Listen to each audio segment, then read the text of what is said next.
Qui en est victime? Nos enfants. Les fragilités scolaires de nos enfants, les besoins de nos enfants, mais aussi les enseignants de nos enfants à qui l'on demande de faire plus avec beaucoup moins.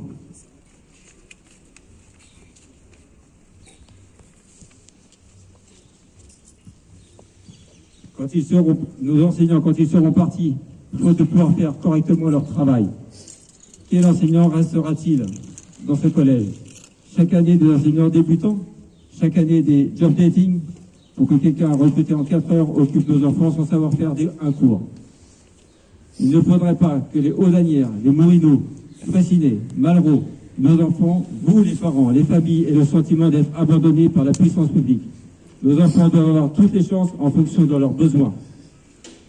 Les retours que nous avons des parents, vous dans le même sens, une grande inquiétude, une grande colère.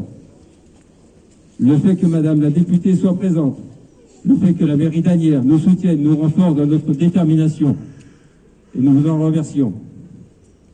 On nous raconte qu'il y a moins d'élèves, mais dans ce cas, tant mieux. Cela permet de meilleures conditions d'apprentissage. Mais au lieu de cela, l'éducation nationale baisse les moyens. Cela veut dire quoi?